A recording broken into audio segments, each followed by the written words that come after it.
Tell us the truth. Tell us the truth. You know you're doing that. That's within your own. That's within your own industry. Listen, are you lying to me that you're telling me you've never seen a Palestinian person go through your own prison system? So we keep it moving. So is that what you're telling me? Suad. God damn, woman, shit. So you said you know the parents. Can you name the parents then? Do you know these people? Okay, I'll tell you Abdi.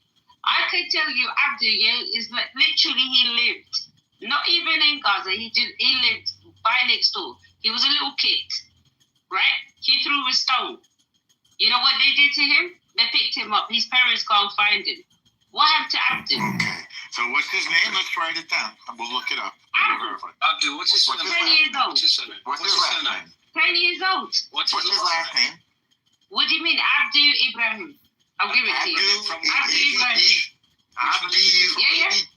Okay, Go on, you spell it like whatever you want, because you see, like, you know, AI. You got the AI, you got face recognition, everything. Hang on, I Get want to over for it. you.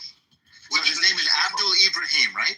Yeah, Abdi Ibrahim. 10 years old. Okay, so when was he 10 years old. All he did was that he literally picked up a stone. Which village is he from? Which village? What village? Where then? I already told you, Jerusalem. I'm not going to. I'm going straight for Jerusalem. Okay, and he was picked up for throwing stones at Israelis. A stone. A stone. He's picked up for throwing stones at a A car. stone. He picked up a stone. A stone. And he threw it at an Israeli? A car? He doesn't have to throw it. He just picked it up. And he just had to imitate it. Your claim is he picked it up. That was the biggest weapon. And they picked him up and they took him. Okay. All right. And you saw an article about this or something? Do I have to read it? Now you want me to go ahead and say that there's an article. You asked me for whatever. You asked me for the name. I gave you a name. You said what? So yes, I know. You'll look it up. Yeah, here's what we're going to do. When did this happen? Okay, so Suad, if you got a link to the article, post it in the chat. All right. Well, when did this happen, Suad? Hold on. Okay. She's going to post a link in the chat. You guys got the name, so you guys do your research, and then we can come back to it. But there's some people on the stage. Lucifer and Doc Adams. What's going on, Dr. Adams? What's up, Lucifer? Lucifer, so Israel versus Palestine, justified or just overkill, man? Totally justified, bro. Totally justified. Okay. But I'm still... right. Totally justified. But I want more. We want more. We Indians want more. We want... Palestine, the reason I'm calling them Palestine is because that's why I have always been calling them Palestine. Palestine and Gaza should be raised off the map.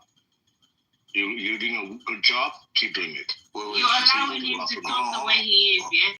Don't forget, I can speak with whatever I say. Suad, if you don't shut the fuck up, woman, I'll throw you back down in the kitchen. Shut the fuck up. Jesus Christ. So when you say that you said they need to be wiped off the map, is that what you said? Yes. Anyone supporting terrorism, anyone supporting terrorism. Hold on, Lucifer, relax. What do you mean by wiped off the map? What I mean to say is that there should be no Palestine or Gaza. So are you talking about a group of people should be murdered? Totally. If they are harboring terrorists, they deserve to die. We ain't doing that, bro. We ain't doing that. I'm not advocating any calls for death to Jewish people nor Palestinian people. We ain't doing that shit here. Get the fuck out of here. Doc Adams, welcome to the stage, man. How's it going, brother? Just a callback. I don't see any mention of this Abdul Ibrahim, 10 years old, in Jerusalem. I'm going to keep looking, but I don't see it. Okay. But keep going. Yeah, Doc Adams, welcome to the stage, brother. Israel versus Palestine, justified or just overkill? Oh, we can't hear you, man, if you're speaking. Hear me now. Doc Adams. Okay, there we go. Yep, we can hear you loud and clear. Yeah, it's absolutely justified. I think that, there's going to be people that are going to bellyache and gripe from other countries in Europe, from other places around the world whose tax dollars don't have a dog in this fight. They don't have a single blood relative that lives in those areas, ever been to those regions. But, they want to have the loudest to say, and those are usually the people that have no purpose, right? It's deeply disturbing at how much of a contrast there is between reasonable people that hold a certain sense of apprehension for supporting Israel and people who have committed themselves